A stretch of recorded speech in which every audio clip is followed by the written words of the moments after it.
Hello, ladies and gentlemen. Welcome on in to some good old quality Upsurge action. We're here in the UPL, the Premier League.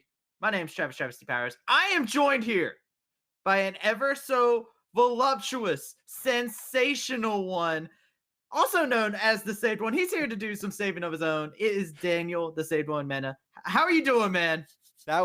You told me that you were going to have a bomb intro for me, and I think that was spectacular.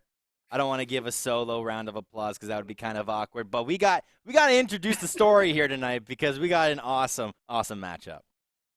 We do indeed here. We got 100 Thieves Nets taking on Rise Black, and both these teams had two completely different stories after last week's games here in the UPL. Yeah, it was insane. 100 Thieves coming into this one 2-0 versus Vital Esports. Of course, they absolutely dominated over on their regard. They absolutely smashed. Game number one, it was 22-5. And it was a very, very early game as well. Game number two, 18-4. It was not even close. Rise Black, though, they're coming into this one, a little bit of a mountain to climb, right? Game number one, they were beat 16-4. Game number two, they were beat 30-10. It's not looking great for this Rise squad. However, there's that chance. There's that chance of an underdog story. Yeah, we always got to talk about the fact that there is first week jitters that could possibly happen there too. And we really saw something that we did like to see last week when we look over at Rise Black. They do want to try and play something that's a little bit more aggressive. So yeah, you got to think that's exactly what you need to bring if you're wanting to take it to 100 Thieves Nets. You can't let them have their way. Exactly. And that's kind of how Rise Black are going to win this match, is pulling out all of these weird picks. Last week, what we ended up seeing out of Vital was a very defensive play style. That's what I was saying kind of in the pregame, is that if they do want to try and, just come into this one, try and play defensive, and then somehow try and win through that, it's not how it's going to happen. Right? They got to come into this one guns blazing, and I feel like Rise Black can definitely do that. The one strat that they've been doing, we were talking about this before, is that they love to play a mage in the bot lane with Pyke. I don't know why. We kind of know why. Right? The Pyke with the execution, with a mage in the bot lane sounds really, really good. In particular, the Syndra, you were talking about the Ziggs. I'll give credit where credit's due, definitely. But for sure, we gotta watch out for this matchup because the ADC matchup is going to be insane down here in the spot lane. Yeah, this is going to be where I'm looking to see a lot of attention coming out here from both sides here. As Rise Black, in their first game, they didn't actually have a terrible time in the bot lane. Yeah. But in game two, they definitely found themselves, like you were talking about, they tried out playing the Syndra Pyke in the bot lane. They do try to experiment a little bit, and they kind of got jumped onto. So that does draw into a question. You're looking at it. There's so much bot lane focus here, Saved One. Insane, right? And the main reason why is because we're talking about so much on Rise Black. We gotta talk about 100 Thieves next. How can you not create some sort of a story off of this squad? They've got Otto as well as Pumi in the bot lane, and their duo is insane. Game number one, they ended up pulling out the Xayah Rakan. They went crazy on these champions. Otto going 7-1 and 9 on the Xayah as well over on Pumi. He ended up going 0-2-20 on Rakan. So this guy, they've got all of the strats in their pocket. Game two, they played a little bit more of an aggressive duo, going Aphelios Thresh. So they've got all of the pocket picks. They know exactly how to play the meta, and I feel like they're going to come into this one, again, guns blazing. But we just got to watch out. What exactly do Rise Black respond with? I'm not sure, because Sanctus, he loves to play the Lucian. Right? And that was kind of the pocket pick that we were talking about. So maybe we could see that here in this draft coming up. Yeah, as the draft has gone ahead and started getting going and whatnot. I'm very curious to see what the bans are going to look like. I'm actually looking at jungle attention here too, because Rise Black has a Shaco one trick in their pocket and didn't get that through, and there it is, it's banned. Yeah, so a little bit of a technical error. It's fine, though. We can still see the bans coming through here. Of course, we've got the Lee Sin of Aphelios as well as the Silas, but we don't exactly see what 100 Thieves. Oh, we kind of do. See the Syndra. Here we go. There it is. There it is, kind of hiding its face, but it's all good. It's all good. We can keep going with this because, of course, there is a lot of jungle focus, like you were saying. The Lee Sin. There we go. Beautiful, beautiful little switch up. But You were talking about the Shaco. The Shaco is definitely something important to note as well. The Lee Sin coming into this one. The Silas is kind of in that flex position right now. Mid and jungle is what we're seeing it played in high elo. But of course, we got a lot more bans as well as a pick for Rise Black. Yep, Rise Black going ahead and pick up that J4. Seeing that in a successful hands. You see a lot of players like Fire and whatnot taking a lot of success with that champion and finding their way with it. Curious what 100 Thieves is going to look to go ahead and grab for themselves here, as they do have some power picks to grab. Yeah, I definitely love the Aatrox, mainly just because I feel like Tenacity is such a bruiser-heavy type player. Of course, Kev1 is also that type of early game jungler that he loves to pull out those pocket picks. Of course, you're talking about jungle as Silent potentially picking up the Jarvan, and I feel like you can combo that really well with a lot of other champions. We're going to have to see what it's combo with, but in particular, Aatrox, Elise, two massive power picks over in their own regard.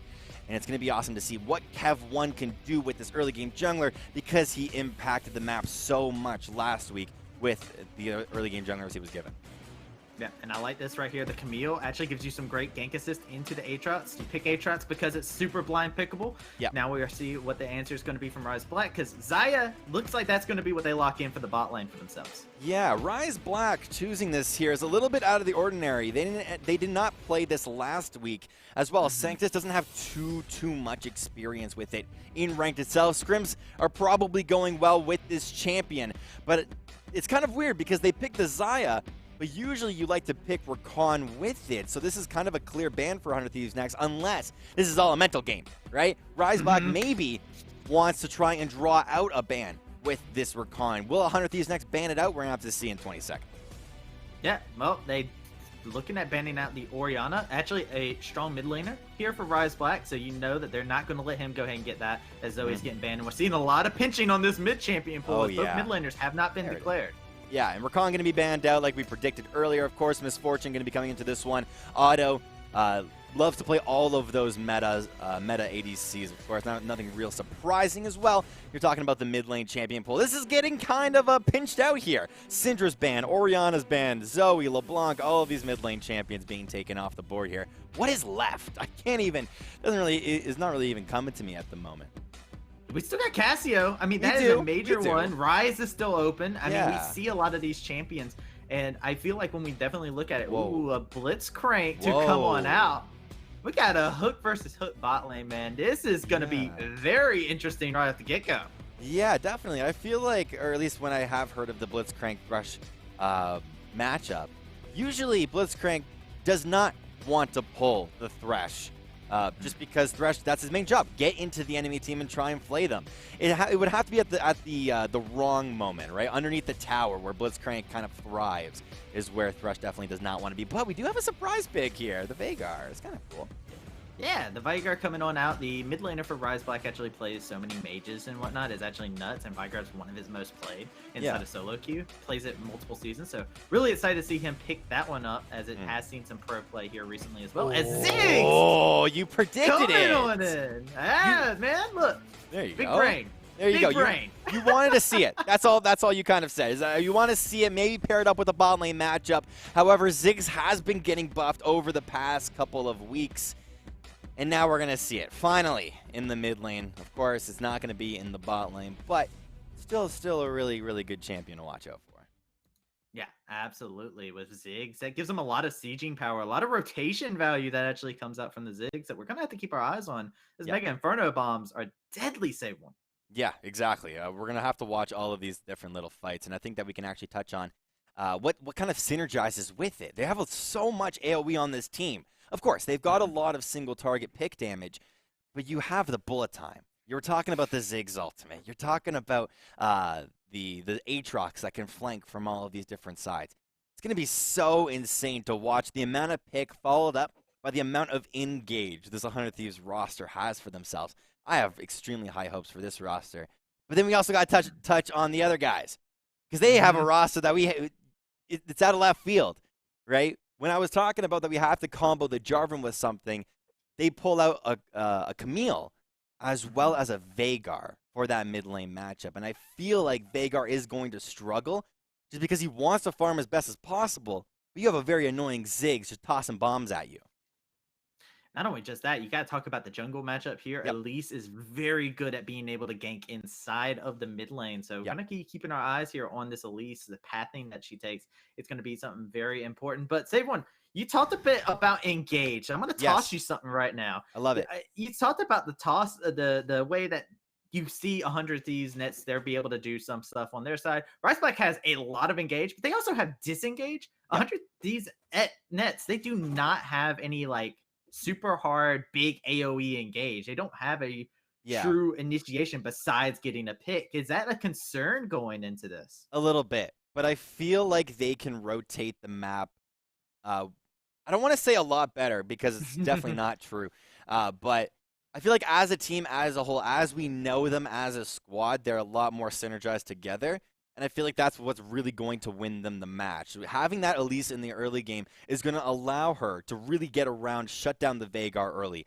Maybe get up into the top lane where you can actually dive the Camille because of the dive potential that is up there as well. You can maybe get the Misfortune fed. But going into those mid to late game fights, you're going to be seeing a lot of cocoons. You're going to be seeing a lot of thresh hooks. And I feel like you can definitely rely on these two players, Pumi as well as Ken V1, to really land a lot of the skill shots that they need to, and then kind of have the follow-up be from the Aatrox if he wants to flank, as well as the Ziggs if he wants to throw his bomb into the fight. But there's going to be just so many things that have to go right, and then you have to then ask the question, do 100 Thieves have that synergy to come together as a squad and do all these things correctly? I think that answer is yes. Yeah. Well, that question will be answered here shortly when we get into game. I want to talk about the fact that Rise Black, I like the confidence that they have picking up the Blitzcrank, by the way. Yes. I remember seeing online, there's so many people out there that are just sick of seeing Braum be picked into this. Like, they're just like, play something aggressive. She's immobile. Grab her. Misfortune is the champion. Yeah. That positioning is the most key on. If you do not know how to position, do not play Misfortune. You will find yourself having a very, very bad time. And Blitzcrank is the ultimate punisher of bad positioning. I love the fact that Rise Black say we have the confidence to whip this out. The other thing you have to touch on, I know it's a meme in the bot lane. And I'm gonna get a whole lot of emotes in the chat, whatever email you guys you kids use nowadays. But the alcove is gonna be a massive thing here in this bot lane, because a lot of Blitzcranks love to use it as kind of a tool of engage. A lot of bot laners kind of utilize it as well. I know that Elise and Jarvan, respectively, can use the alcove to do any sort of lane ganks they really want to, but Blitzcrank is going to be the main usage. Press W, run into the alcove where you can't really expect him to be, and he's going to pop out of nowhere and maybe grab you. A hook. He doesn't have a hook. Kind of a hook. I don't know. But he's going to grab you, is all I'm trying to say. He's going to touch it.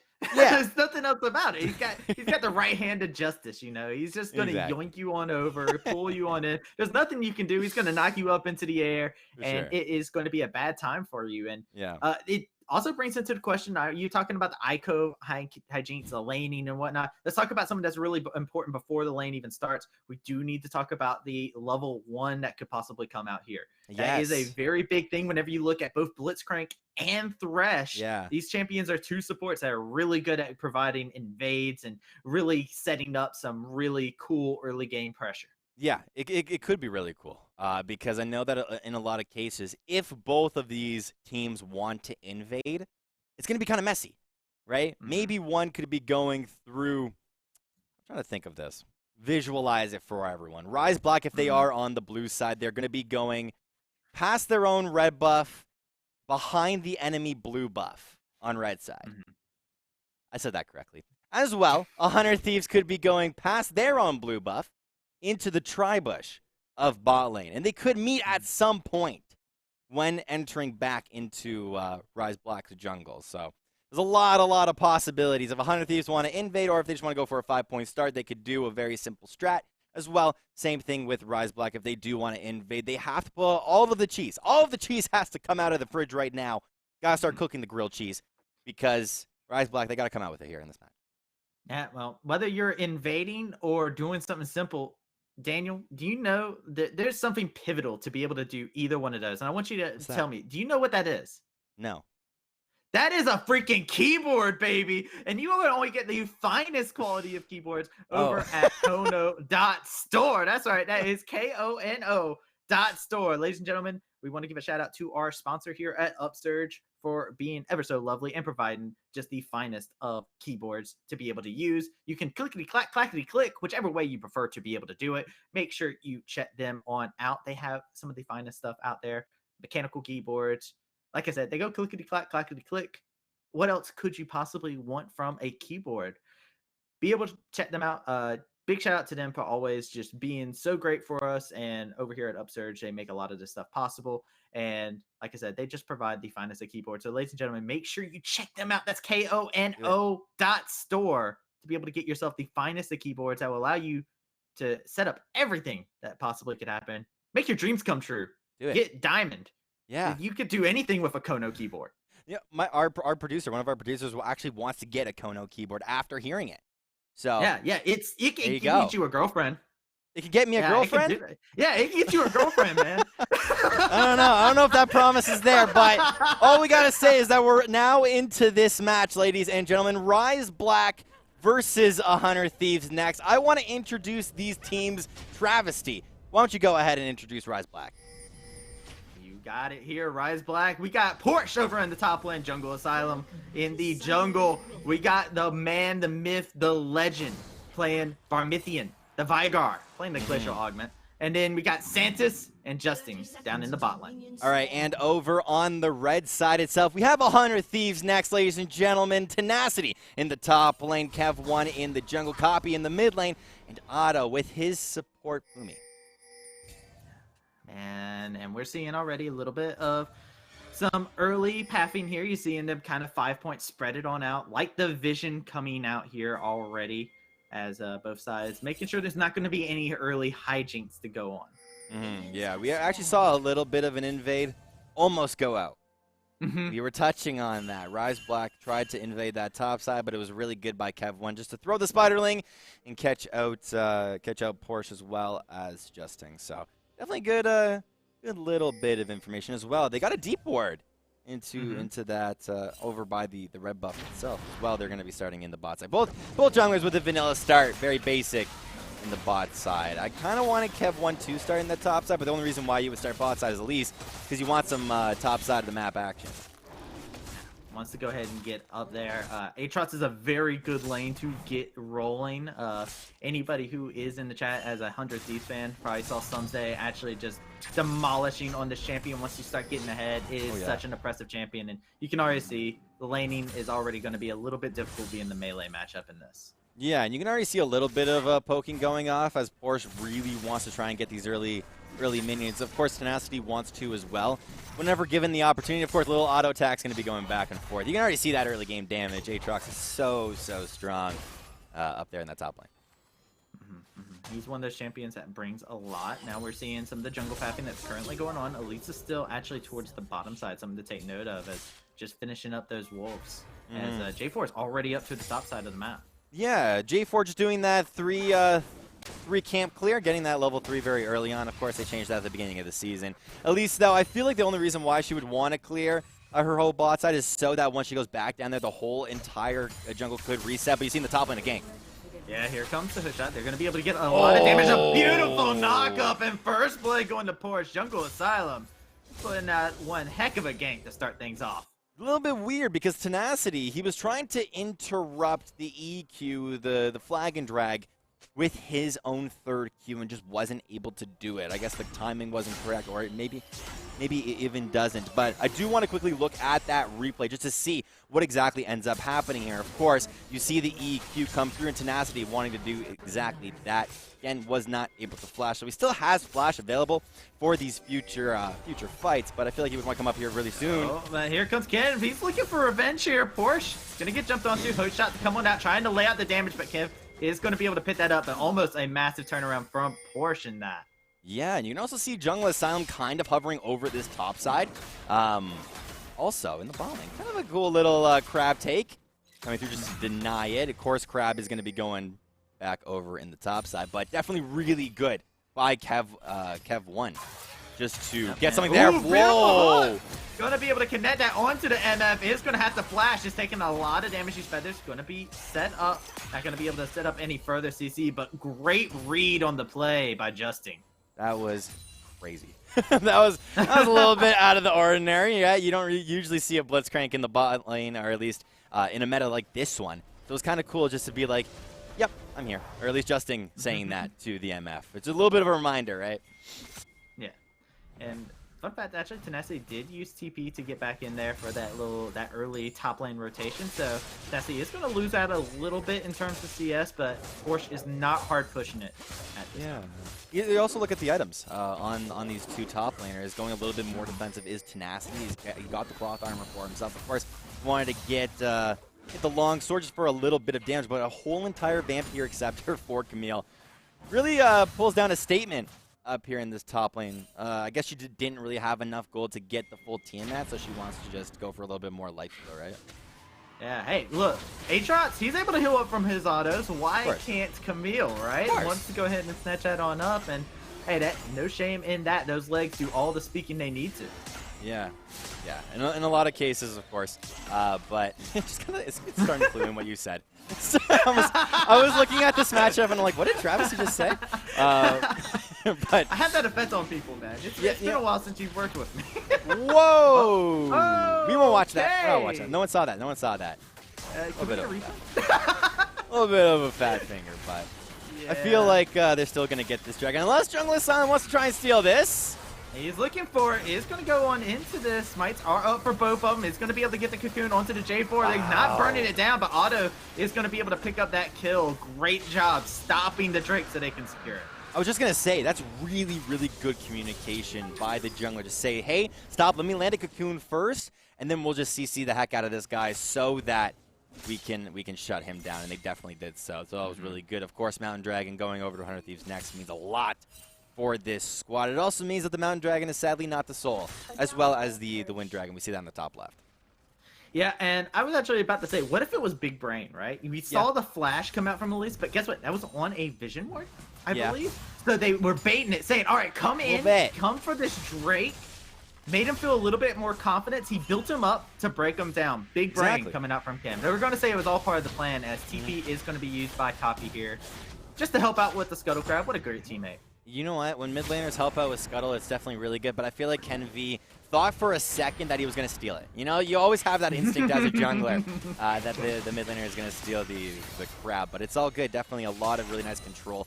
Good use of TP as well to get back into the mid lane and shove the wave out. A little bit of denial of CS onto the Veigar means that he's going to be stacking not a lot less. Of course, it's just only one wave, but it's still something to know, right? Absolutely, and you can see the wave been shoving on in. I'm going to be looking at Kenvi to see exactly if he is going to look for any kind of rotations in the mid lane. As this bot lane from Rise Black is looking for something a little bit cheesy at every chance they get. Yeah, I was talking about the alcove. However, you have Pumi walking up. That put me on the edge of my seat a little bit. I feel like he was going to try and go for something, but definitely using the alcove to their advantage is going to be Rise Black's bot lane. Wasn't able to find anything just yet as well. You also see 100 Thieves next. Their mid lane and jungle. They just want to try and negate, obviously, the red buff. There was the potential of a bot lane dive, but they didn't want to go for anything just yet. Not just yet, not just yet. And you can see that they're getting this pressure going for themselves. Elisa is going to be able to go for it, but they are pinging out the red buff, so they do know about everything. So it's going to be good. And this is an early blue buff that's going over the Barmithian. Yeah, it's definitely really good, too, because, of course, Veigar needs the extra mana here in this lane matchup. As well, talking about itemization just a little bit, you got the Tiamat is actually finally finished on the Camille, and they're also rotating their ball lane up into the top lane. The Thresh and the MF wanting to try and take over this side of the map. Tank over here in the mid lane. Copy! It's almost demolished that primordial burst. Dropped his HP so quick. Definitely something to watch there. Ziggs is not going to be there for the Herald fight, but that's why they ended up rotating their ball lane up into the top lane. You can see MF, she wanted to go for a flank, but I don't think that ADCs flank on their own, so that's why you see Thresh coming in. They definitely want to contest this, and you can see them going for it. Yeah, we're already seeing actually an early lane swap, and you're seeing a little bit of action. They're making it rain a little bit. Kevin's going to be over here in the area. The hook was wasted. Justin's going to find himself being able to find something. That's going to be Jungle Asylum. That's going to be find himself going on down. They are going to be able to use the rapid fire to just try and get up out of there. Kenby gonna find himself getting taken down by Barmithian here. And is the Herald worth it? Is Miss Shelley worth it? You're about to find out, Otto, as your life is forfeit. He goes on down, and that's a double kill to go over to Barmithian. And that's a double kill for the mid laner means so much for the Veigar. Of course, he's been stacking this whole entire lane. Even though he's 20 CS down, you kind of expected this because of the Ziggs pressure. But now you finally see the rise of Veigar really come out there in that fight. And of course, to start off that fight as a whole, it was so incredibly good to get the Ziggs out. But I want to watch a quick replay of the fight itself just to see a little bit of what kind of unfolded there in that fight. Of course, the Herald was stolen initially, but the double man knockup kind of secured the fight as a whole. Of course, the pick onto Thresh as well as the pick onto Ken V. But in the mid lane, there's a fight. Yeah, they're going for a fight here in the mid lane. The bots has been dropped. Barmithian is on a killing spree. It's a 1-for-1 so far. Jungle Asylum getting jumped onto now. He's trying to pull some fancy feet, but you can't dodge a bomb like that. Copy getting a double kill out of that 1-for-2 exchange. It's so good to see Copy finally coming into his game as kind of that challenger mid laner. Because last week, he didn't play too well in the mid lane. He kind of just got carried by the rest of his team. But now he's playing that carry mage mid laner. Ended up getting first tower for himself. I know that's what I was about to say, about. this is why I love Ziggs right now. Daniel, it's just that. That is the so pure annoying. reason why I love it. He's so annoying to face against. But definitely an amazing, amazing fight to watch as a whole. But of course, they got to start looking at this dragon, Travesty. 11 seconds until that thing comes up. It's also going to be a wind dragon. We get to see the spawn of it. Look at this cool little animation.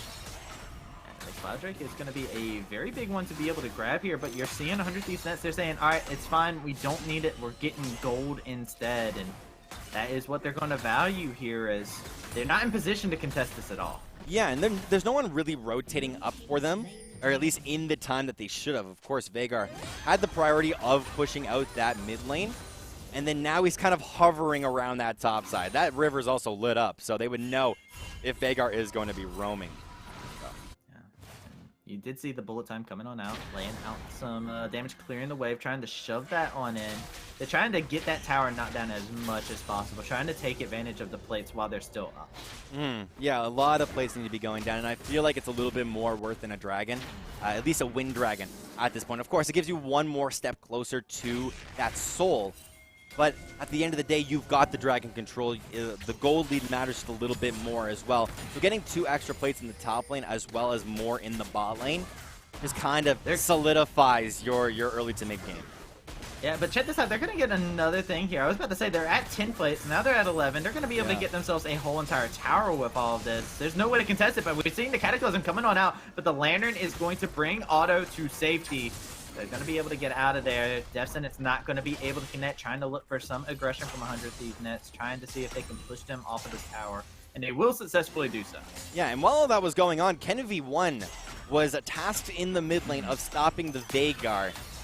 Elise versus Veigar. As an Elise lane myself, I don't like the sound of that too much, so you can only kind of guess how that one ended. Got the evil boot.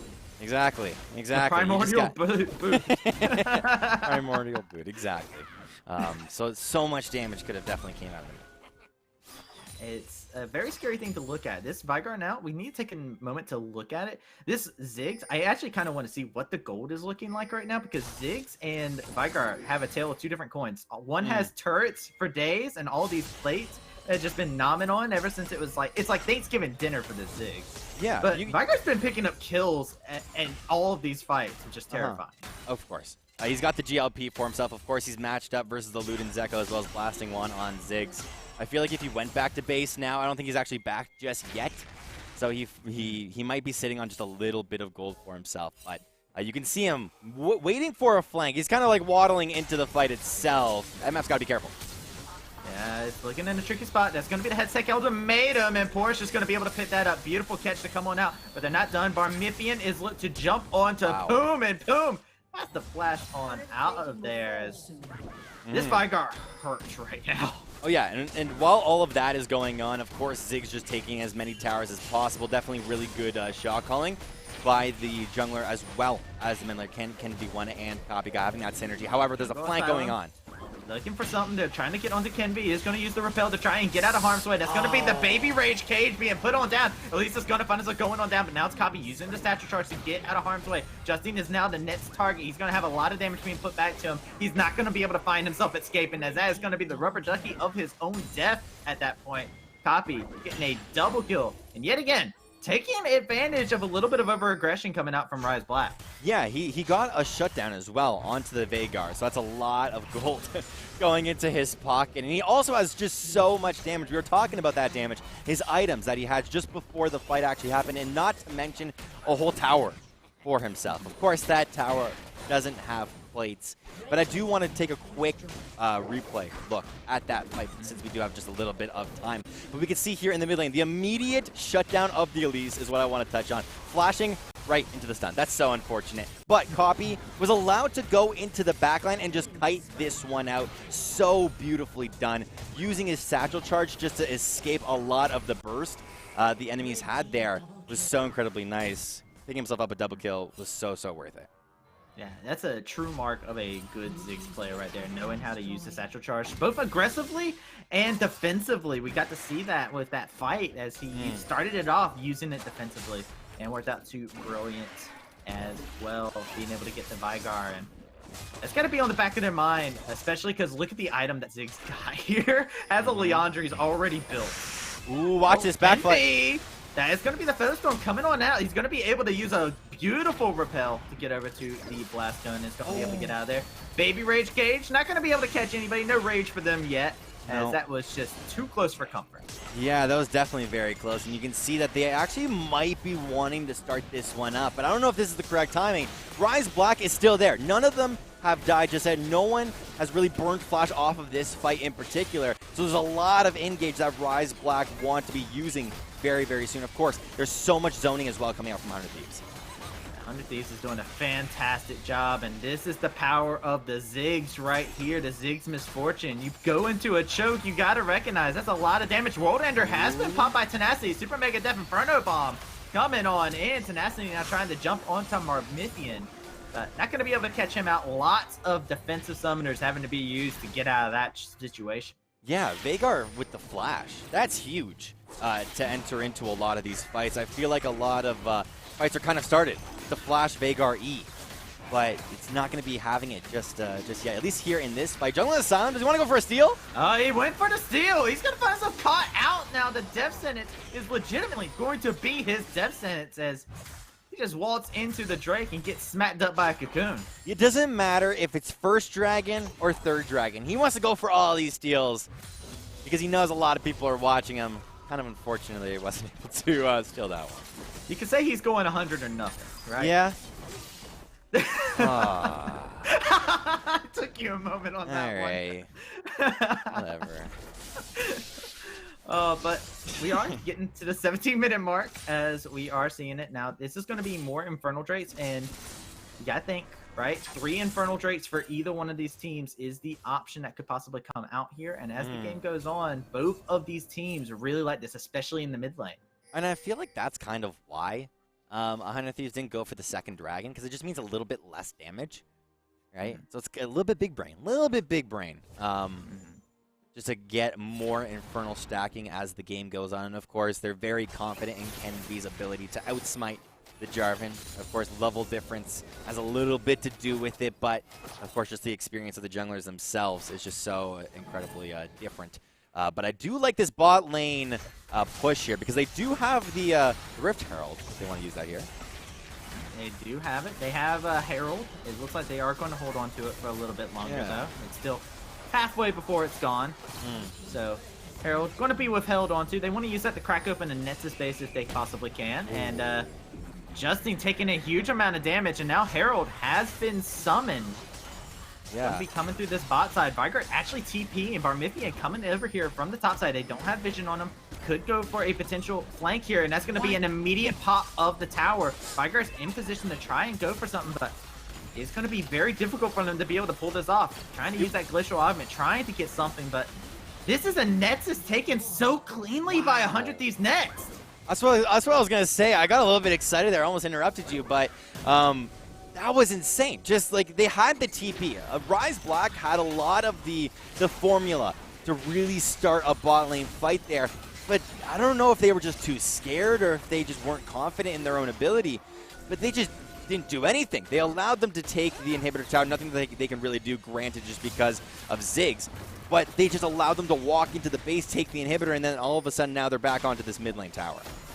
Yeah, they didn't push for a hard engage or anything like that. And the Mega Inferno Bomb just lays so much damage. And this is why Ziggs is so terrifying right now. Look at his ult. It's already 1/4 up of cooldown right now. It is going to be up by the time Baron is up, and that's going to be huge to look at.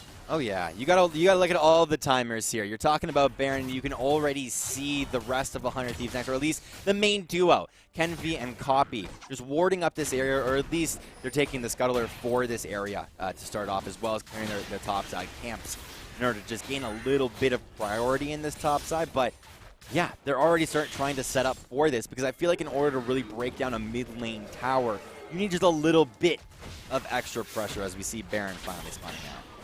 Yeah, and the big purple worm is on the fields, and I wanted to give it a shout out too. You were talking about how impressive that was. This is textbook macro, getting something so huge like an inhibitor in the bot lane at this point in time, right before Baron comes up. Right. That is beautiful usage of Herald, and now we got to see how does Rise Black answer to this, because macro is what they're kind of getting bested by from the side of 100 Thieves next.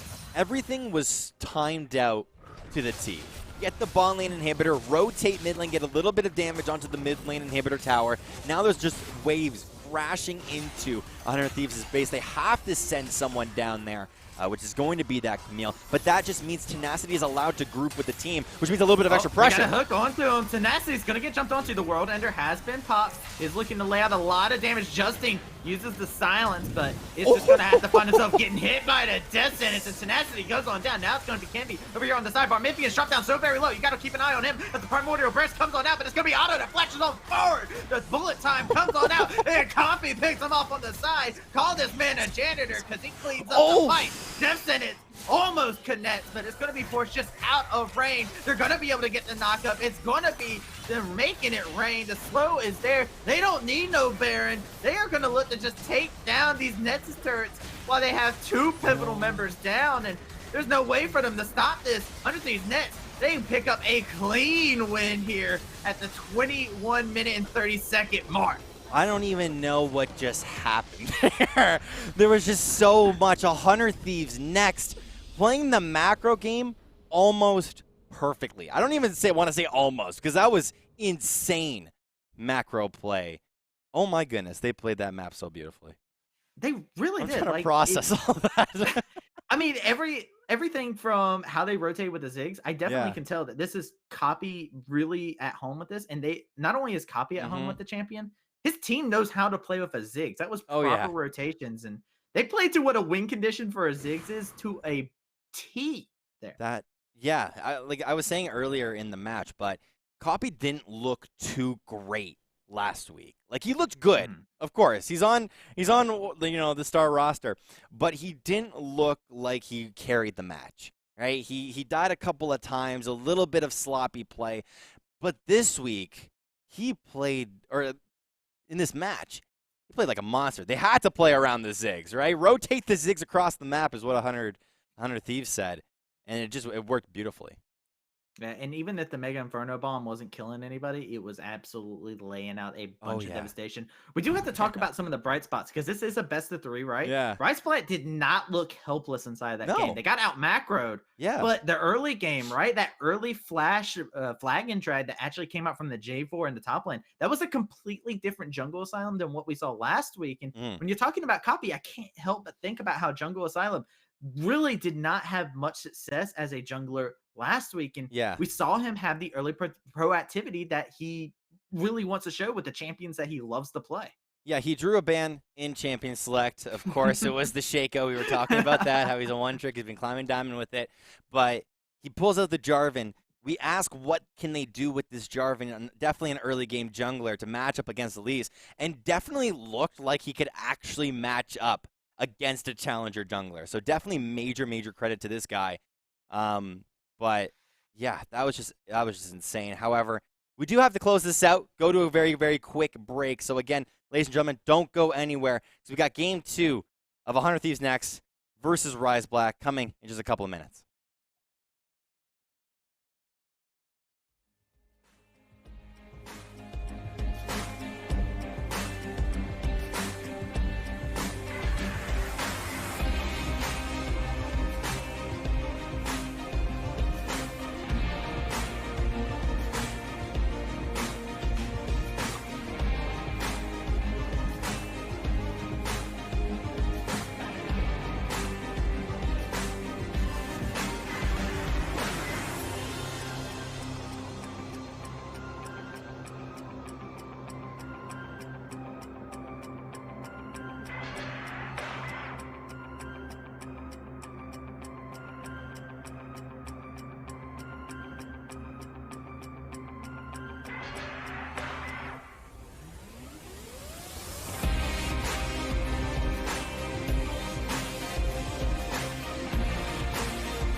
See, I told you guys. It was only a couple minutes.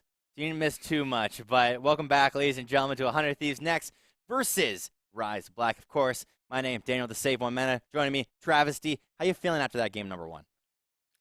Invigorated, man. Yeah? That was a good mix between early aggression from one team and one team just playing the map beautifully. So Solid. I'm really looking forward to game 2 and what adaptations come out. Yeah, I was surprised. I was talking about this in the outa game to my producers and stuff, but I've never seen an end like that in my whole history of watching League of Legends. Lincoln, you miss it, man. It was a bot lane inhib into a Baron bait into damage at Baron into a bot lane end. Mhm. It wasn't the tech split bot Baron mid top. It was just Baron bot end. Yeah, that's all they needed, really. Yeah. I mean, we saw that too, and it was the damage that the Ziggs was able to put out, the zone control that the Cocoon and Def Yeah. Sentence demanded. I mean, there was a lot of factors that went into it, and it does say a lot that 100 Thieves Nets know how to end a game without having to Yes. go for the Baron. That's a big thing inside of the amateur League of Legends scene, is actually knowing how to end. All too often, we see teams get an advantage like that where they can end the game, and they go for the big purple worm instead of ending the game, or they go Exactly. for the Drake. It's something that is a small little thing that is humongous in the grand scheme of things. Yeah, you surprised. I feel like a lot of us were surprised. I feel like they've been practicing that in scrims.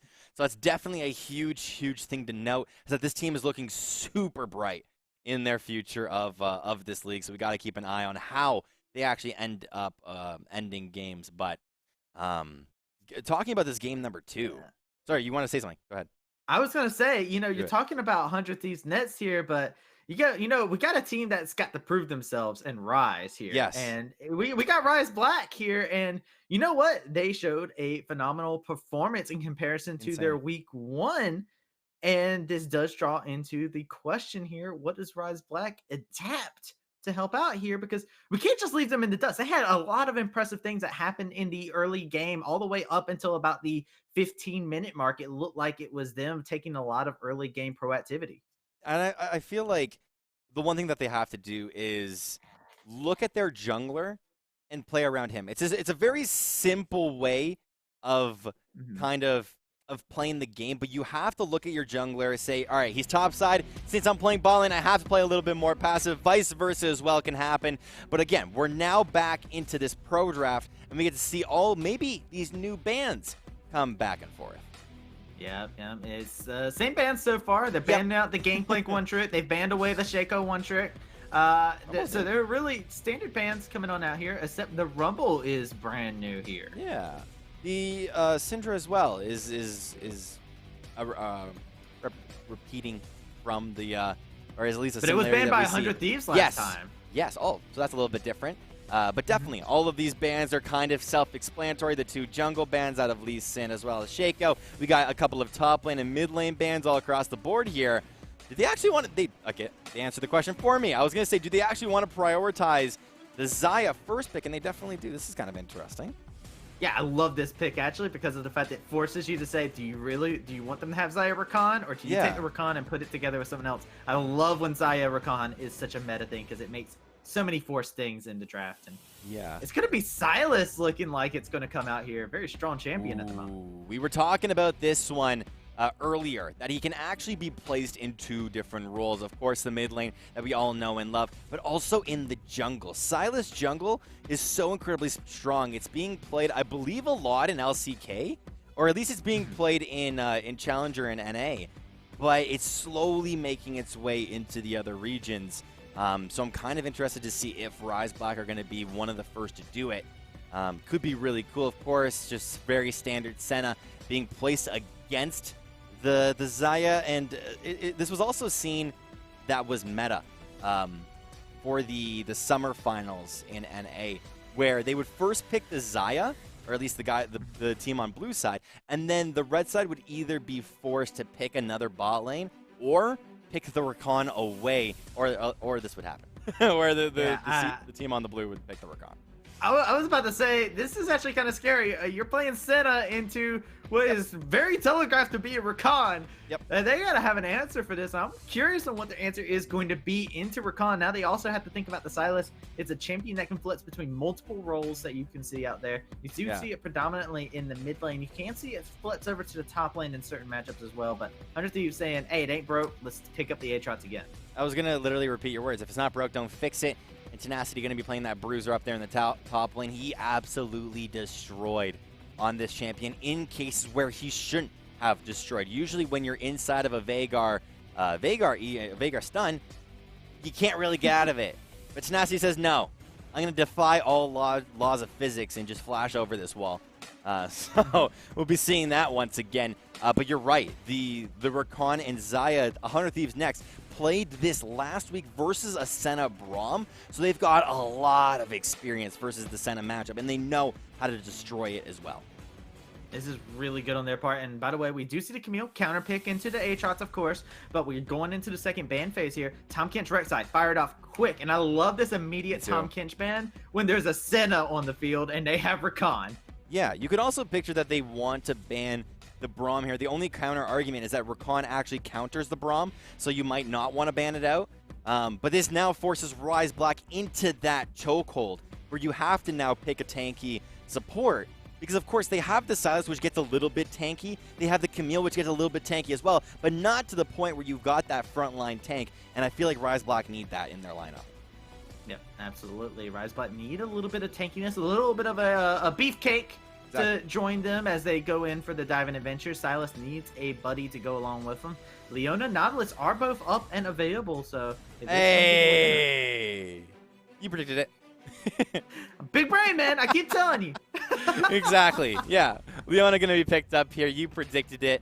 Definitely really good in its own regard once the ganks start coming through. Leona with that instant engage, and we say this all the time as casters, where once Leona is in. She's not coming out of that fight because you Zenith Blade in, and you got to stay full commit. But 100 Thieves with that response, man. Oh, my goodness. Yeah, Mordekaiser, this is going to be very, very feisty for them to actually go ahead and grab one up. Lots of good ultimates, actually, for Sylas to pick up for himself here as well. So, something to keep an eye on there with Mordekaiser, Aatrox, Rakan, all these other champions inside the game. But J4, it made it through the entirety of Champ Select. Why not? It's going to get picked up here. Yeah, he be picked up here for Jungle Asylum. He played it in the last game. Doesn't lock it in just... Okay. I had to make sure that you didn't last second change it to anything crazy, but... He played it in the last game. It was very, very effective in ganking a lot of these solo lanes. So we're going to have to watch that one. Now, we were briefly touching on the last two picks over for 100 Thieves next. The Elise and the Mordekaiser going to do just so much work. And now you're really relying on Ken V1 to say, you know what, guys, my bad. I definitely secured a lot of the objectives. But in terms of, you know, ganking in the early game and really getting work done across the board, we didn't see it too much. Mm-hmm. I do want to also talk to you because you also said we were talking about the Elise and Mordekaiser. Yeah. 100 Thieves nets have a composition that works really well into Rise. Looking at these are all champions that are very close range damage oriented champions. Yeah. Rise has to get into your face for the most part for a lot of this. So I really, really like the response here because Xayah provides her own peel and then the rest of them just get to run havoc across this team. So 100 Thieves, I'm really actually very curious with their draft because their draft looks so very clean, in my opinion, looking at the opposition because Rise has to run into a Mordekaiser, Aatrox, Rakan, Elise. That's a scary prospect. It's so much disengage. If you just think about just the sole ultimate of Rakan, the quickness. Gets into the middle of a team, charms all of them, then goes back, and that's your disengage right there. All of a sudden, the whole entire enemy team is charmed. And you can't really do anything against it as well. You have the Mordekaiser, you know, take you to the spirit realm, right? His ultimate, if you want to use realm. that. Yeah, There's a lot of single target engage as well. You got the Elise as well as the Aatrox, and then you also have the recall of the feathers coming in from Xayah. So there's a lot of denial of engage going on in 100 Thieves just to support your point just a little bit more. Yeah, absolutely. But if you do look over at the side of Rise, we can talk about them. Senna is a champion that's very, very curious for a lot of players out here.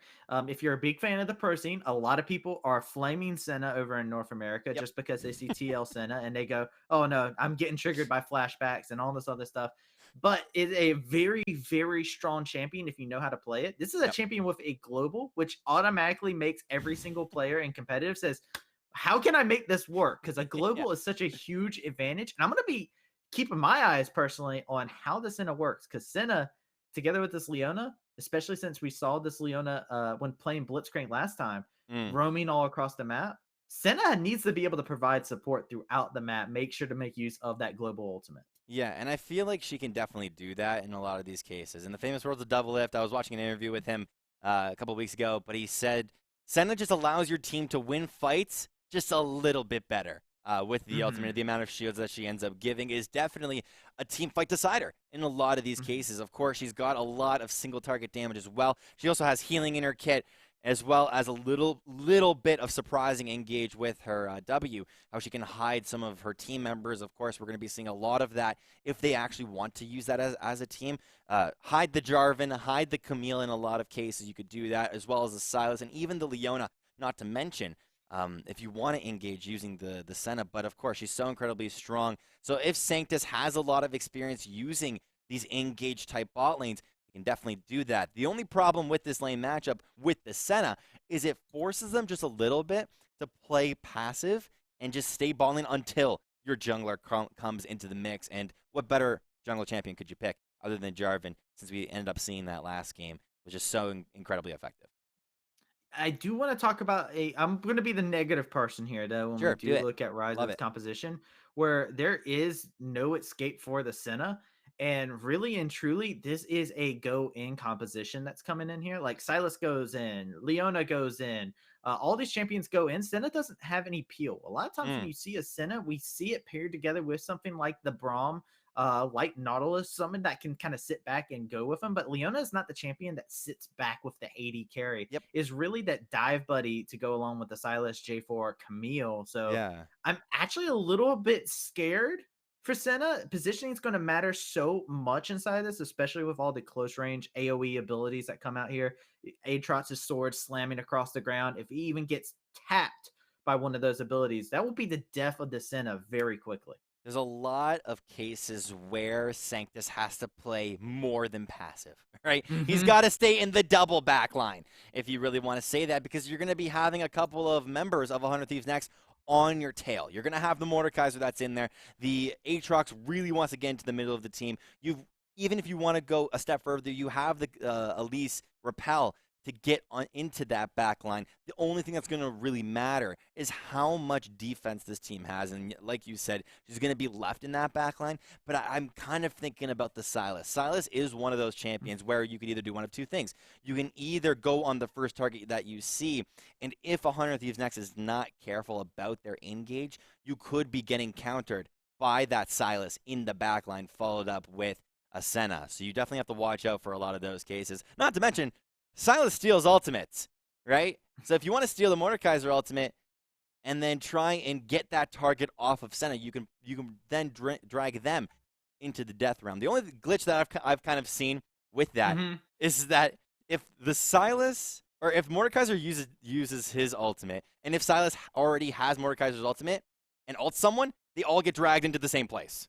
So we got to definitely watch out for that. However, A shadow game has been I don't know. started here. I'm hurting everyone's brains at this point, so I guess we got to talk about some ads here, ladies and gentlemen. Midwest Esports. This couldn't have went on without them as one of our main sponsors. Midwest Esports has been around for many years, starting as a small town student group out in Wichita State University, and then Midwest Esports has grown to be a veteran organizer to tournaments and events throughout the U.S. They host tournaments for games like League of Legends, Rocket League, as well as Overwatch. For more information, check them out at MidwestEsports.com. Yeah, absolutely. I mean, you got to give a shout out to the sponsors Oh, because yeah. Midwest, they give us such fine stuff, and it's a lot of fun too. If you guys have not been to a IRL like gaming convention or Yeah, been to an IRL tournament or something like that, it is so much fun, even if it is just a small little local thing. So be sure to check them out if they are sure. in your area. But But that being said, I mean, that's how a lot of these teams do come Yeah. together too. And with us looking at this team, we're going into game two.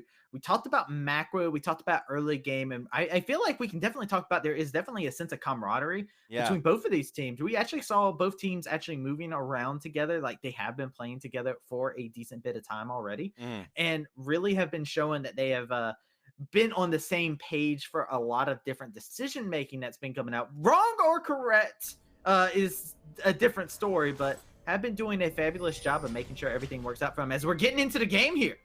Yeah, we are going to be jumping into the game itself as we see these two teams coming together. Sorry. There we go. He's just taking it in. Saban's just taking it in. He's absorbing it. He's like, you can smell the bushes in the air, the fields of justice. Absolutely fantastic. Is that the river scent that I smell on you? You know what, man? It's either have their own perfume line. I was just gonna say it's either my cologne that I put on, the sweat from casting these intense matches, or like you said, it's the what would you say, the river something?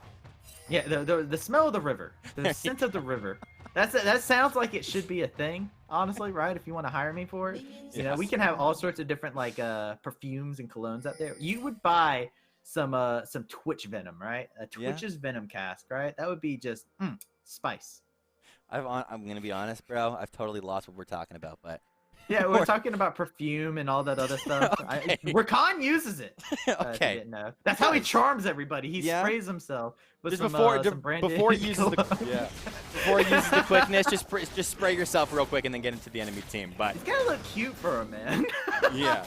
It's a charm. There you go. But we're going to be seeing Vanilla starts, actually, as Elise is going to be starting in her topside jungle, wanting to get mid lane as well as bot lane pressure in the early game. This is something a little bit more different than we actually ended up seeing where Jarvan started on the bot side, so it's a little bit of a switch.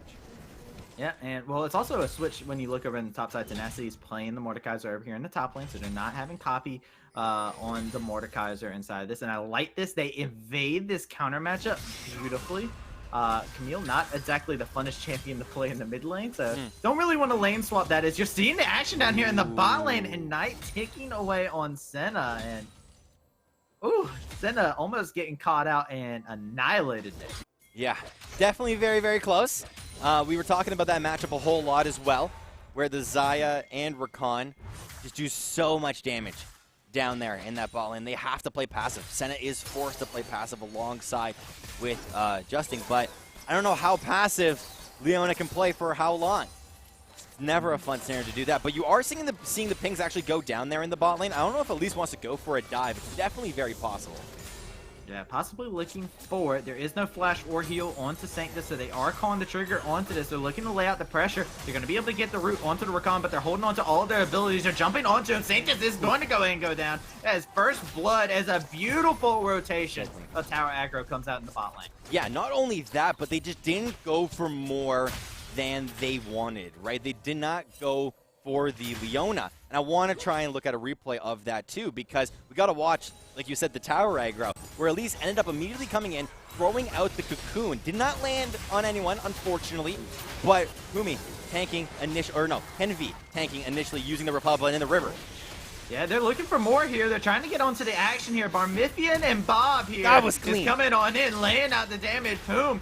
Trying to get something to go turn this around, but it's going to be Otto with the rotation, picking up the kill. Now Kenby looking to turn this on around onto the Leona. Leona, Justin's going to have to flash on out of there, but it's going to be caught in the arms of Copy, and a double kill for Otto. And this is not looking really good for Rise Black at this point. Now Portia's getting jumped onto. Lots of damage being put on. That was going to sick. flash on forward. Blocks the hook shot. Outplays him. Brings the hammer down. And Tenacity makes sure that he secures that kill for himself. But the action doesn't stop just yet. Boom. Getting caught on out now. Barmithian trying to follow this one on up. But it is going to be him getting up out of there, as the action is just non-stop so far. Boom is not done yet. They're looking to lay out some more damage. Barmithian trying to see what he'll be able to do, playing around the mini waves. Not going to get knocked up by the sword. It is going to be them looking to back it on up, but he gets knocked back down, and his sword is brought down with authority. Barmithian able to heal up and get out of harm's way just by the edge. It's just by the skin of his teeth at that point. And now J4 is looking for a gank up in the top lane. Yeah, It's not stopping. Action all over the map. Give my play-by-play a break, but Jungle Asylum says no. There's no break needed here. Jungle Asylum's going to walk right on up. There's going to be a kill that happens in the mid lane. Barbie is going to be able to fit that one up, but now it's going to be Tenacity. He's looking for the 1v2. He's looking for the outplay. Oh. He's got those shards. He's going to be able to come out with a kill in the 1v2 scenario. Porsche.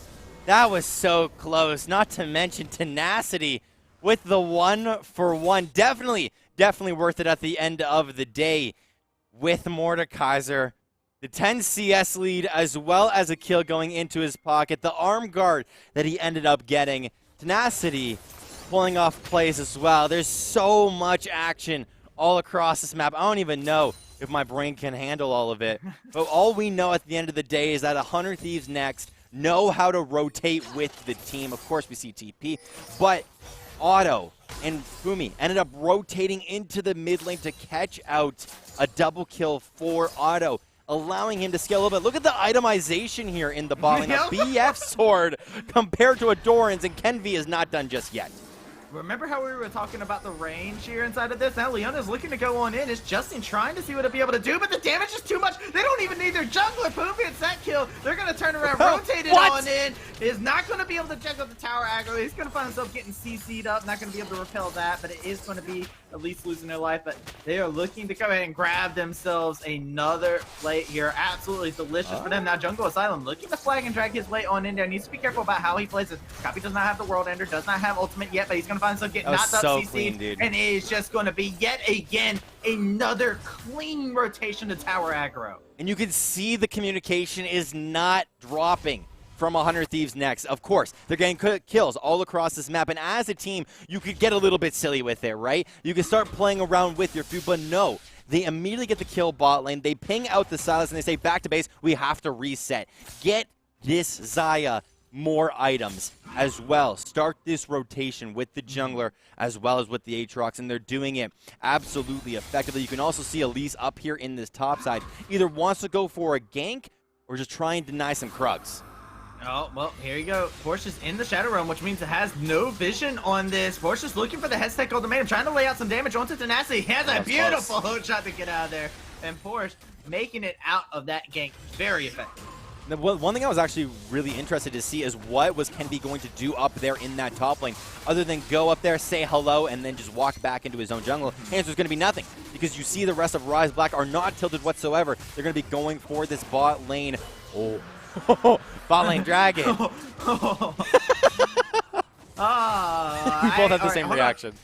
All right, now, save one. Real quick, one thing that I do want to take note of here.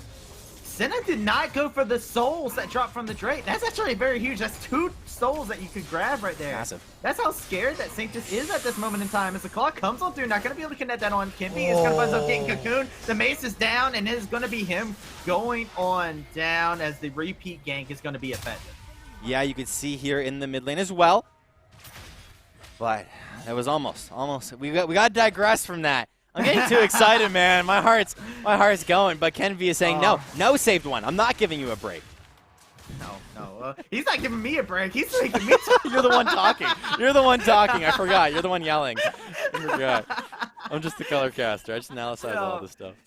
It's just, I mean, you're seeing all the plays that are coming out here, man. And 100 Thieves Nets has been just keeping the tempo at a non-stop pace. And Rise Black kind of falling behind and faltering a little bit with this high tempo.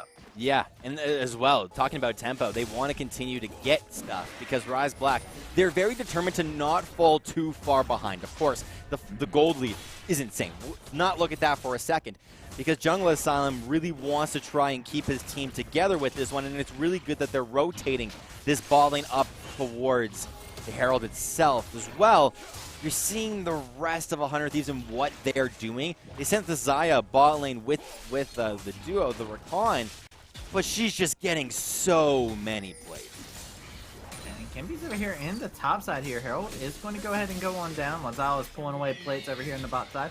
Porsche not using the hook shot. He's going to use it right here. That's going to be the go trigger. Kimby has been laying in rate. The cocoon comes out. The mace drop. Porsche flashes on out of there. Oh, what a flash. Kimby flashing out. He's going to be forced sent to the Shadow Realm. The mace is not going to be able to hit his target. He's going to be able to pick up that kill, and Tenacity is going to be able to grab that one up for himself. And beautifully well done. Now Justin getting caught on out. The knockup coming on in. The quick that was so coming sick. in What? with the quickness is going to be able to get a two-man knockup. Justin trying to lure them away with his corpse, and Copy will pick up a kill freely as he pleases. Saving just a little bit of CC goes such a long way. Oh my goodness. Rakan with the quickness into the W was so good. But you're seeing the Sylas here kind of roamed into the mid lane for really no reason. And it allowed Otto to stay here in this ball lane. And while all this is going on, I'm pretty sure we're good to say I want to head to a replay. But let's watch this top lane fight. Initially, Tenacity actually ended up dragging the Camille into the Shadow Realm. I feel like it was fine a little bit, but again, the double charm. Oh my goodness, it was so clean. I love it. Yeah, it was beautifully well done. Able to get the knockup as they needed at that point, getting a lot of damage going their way. As you're seeing now, 100 Thieves, I love what they're doing here, getting this proactive vision around the bottom side. No neutral objectives over towards the top side, so is making sure they got their priorities straight and making sure they have that deep vision. Is Jungle Asylum actually going ahead and using the Rift Herald in the mid lane? Yeah. A little bit of a weird option. Of course, they want to group here in the mid lane itself if they want to pull anything off. Wait, the Cataclysm coming on in. They're looking to get some more damage to come on out. Porch is going to be able to use the headset ultimatum, but it's going to be his life that is looking to be forfeit. His Copy is going to claim that easy as can be. And Justin is going to go down to Otto. Barmithian find himself wrapped up in those chains, not wanting to find himself bound any further. Is going to be flashing out of that, but does get tapped with the knockup. And oh man, it looked good for them for a moment, and then they just went a little bit too ham. Yeah, and they might want to try and dive this Sylas here, but he backs off effectively. But Tenacity didn't even need to rotate. He was completely fine up here in the top lane, taking all of the plates that he really wanted to. And nevertheless, do the rest of 100 Thieves. They want to take down this mid lane tower. I don't know if Rise Black wants to let them do that, though.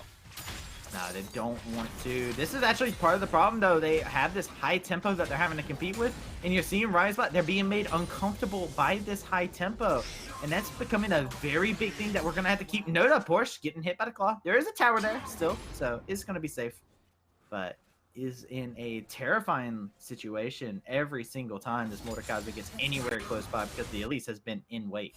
Yeah, and I don't want to try and slow this down any more than I've already tried. There's no downtime whatsoever in this match because Dragon has came right up. And you can see that the rest of Rise Black really want to go for this objective because they already have the first Dragon. They want to try and keep Dragon control in the mid lane. That will fight.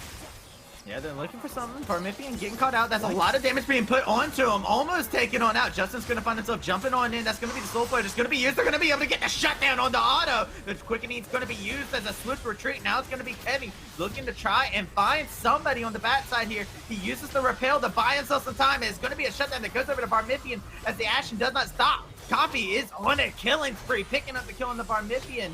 And the Shadow Rail was used, but the tower kept them on alive. So. Oh, he's going in. They're still going in. Boom! It's Jungle Asylum's target, but he goes on down. Sanctus picks up a kill onto the backside. Porsche now being jumped onto. The damage is there. What? He gets deleted, and Copy is on a rampage, and they're not done yet. The World Ender is here to end your life, Sanctus.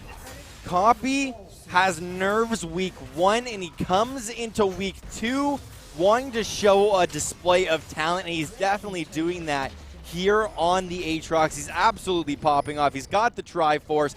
This dude is unstoppable. You saw the Mordekaiser as well as the Aatrox, and you thought to yourself, this fight's over. There's nothing that this Camille can do versus these two bruiser monsters in the mid lane, and not to mention a little bit of CD for your ultimate for your troubles as well. It does draw into a question, right? Like I talked about it a moment ago, the tempo being quickened, as we do have Inferno yet again here. But the tempo being quickened has not worked out well for Rise Black. And Jungle Asylum, he's playing tank J4, and he is going ham for these very squishy targets. It doesn't have any damage. Yep. Yeah, you would expect a little bit more of a damage-centered build with this Jarvan. However, he's the tank, right? It's kind of sad to say that, where Leona, of course, is another tank, but I feel like this squad of Rise Black was telling each other, hey, we need another tank right? One is not enough to deal with what the other team has. And they've put that onto Jarvan's shoulders, which is super, super unfortunate because he has 5 assists, right? Even though it's only assists, it still matters. It's still gold at the end of the day that he was allowed to use for that extra damage. For the plays that he's trying to go for, it just doesn't work with the play style. Oh, wait, Justin's looking for some. Kibby uses the Rebel, going to be able to get out of there. There's going to be a Soul Flare coming on out. The Cataclysm going to come in, but Kibby is just too damn clean. Now Tenacity is looking like it's going to be the target, but they're now in full retreat. The Claw is coming out. Tenacity says, bring it on. I'm the Juggernaut. He's looking to bring down the Mace. Jungle Asylum has to get out. The Charm comes in. Tenacity's going to be able to pick up one. It is going to be a second kill that's going to be able to come on out. Tenacity cleaning it on up. And all of the members of Rise Black have to run away as Tenacity is just too freaking terrifying. That is a sight to see, and that's how you know you have a good top laner, is that you chase your opponents 1v4. Let's look at a replay of that actually really quickly before we look at a top lane engage. But look at this, right? It was the immediate disengage. This was huge. 2 ultimates already being burned with Tenacity running 1v4, 2v4, as well as the quickness coming in and destroying the competition. Oh my goodness. 100 Thieves next, man. They've got some new strats. Yeah, oh man, they've shown us 2 different ways that they like to play the game here. They have shown us a very macro, effective way of playing the game, very low kill, and now they're showing us this high tempo way of playing the game where they dictate the pace of the game. And really and truly, it seems like week to week they are just showing us new ways that they like. They have so many different schemes to show off. Yeah, it's so great. Here in this match in particular, they've got just so much different pressure. Last week, Ken V1 was definitely the MVP over there. Now he's taking a step back and playing a more supportive Elise role. Of course, he's got a whole lot of damage, but he's allowing his top lane Juggernaut. He's allowing his mid lane Bruiser, even the ADC out of Zaya, to just do all of the damage while he sits back, lands cocoons, and really is that supportive Elise that some teams, in particular this one, definitely need. So it's definitely an amazing playstyle coming out of all 100 Thieves next. And not even to mention Pumi. This dude's popping off on Rakan, definitely providing a lot of these rotations and a lot of these engages and securing of kills. But look at the bot lane. Oh, yeah, they're looking to jump onto Barmithian wherever they can. And Barmithian is the strongest member of Rise Black. And him being shut down like this is very huge. You see Jungle Asylum looking to go for some Soul Flare. It's not going to be able to connect onto anybody. Copy's going to be looking to try and get something that's going to be on the backside. As Kimby's going to be able to find the kill onto Jungle Asylum on the backside. The Zaya is just 3 hitting. The double kill coming in. A triple kill for Otto. And it is nobody left alive. It is a full team wipe. And that is a clean ace. Yeah, oh my goodness gracious me. I'm just sit back in my chair. I'm like, GG, go next, is what I'm basically saying. But 100 Thieves, that's it. That's their last game. And not to mention, they have the Herald just to secure this win. Complete decimation across the board, Travesty. You're talking about 18 minutes, and that's very surprising. However, the enemy team's up. Can they defend this? Yeah, they're looking for some Tenacity, looking to see if he'll be able to jump onto anybody. Otto's going to be able to pick up the kill over on the side of the Nexus. They're going to be able to kill Shelly. No Dancing Herald here for us today as Mordekaiser looking to just keep Sages away from anything. Now Barmithian looking to try and do some fancy footwork coming out, uses of the flash. Kabi's going to be able to find himself getting stunned onto Pumi as well. World Ender coming on in. Barmithian trying to kite this one out. He has the Ignite on top of him. He's going to find himself going on down. It's going to be 1, that's going to be 2 kills that are going to be going on over. They're going to find a 3rd, and yet again, Copy now on the hunt. He's got the World Ender, showing a little bit of BM, slamming that sword on the ground. Said, you want to defend your base? Bring it on in.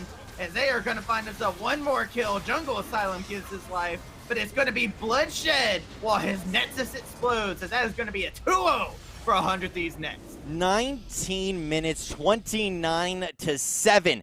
Was the end score of that match. Insane. I see it in your facial reaction. You see it over at our broadcast studio over here. We're going crazy because of just the complete decimation of that match. The only real survivor was Barmithian. Ended up playing the Silas. I believe he ended 4-4 at the end of that one. So not a horrible display of talent, but what was that, man? 2 games over like that. You talking about Barmithian? He Yeah. actually did fine. He was did. 4-1 out of Yeah. laning phase. Like, he didn't die. He actually Yeah. solo killed Copy in the mid lane. And then Copy said, all right, that's enough. He put the training weights off and was just like, all right, now it's time I show you how to use a real weapon here. No Exactly. chains, just a big freaking sword. Yeah. Oh, man. It was just, and there were so many pop-off moments inside of that game. Pumi making so many rotations happen. Didn't even have Moby boots. You gotta breathe. You gotta breathe. Breathing's for the weak, okay? Breathing is for the breathe weak. here. You're right. You're right. You know what's also for the weak? Bad apparel. Bad clothing. And we don't have bad clothing over here at the casting desk. You know why?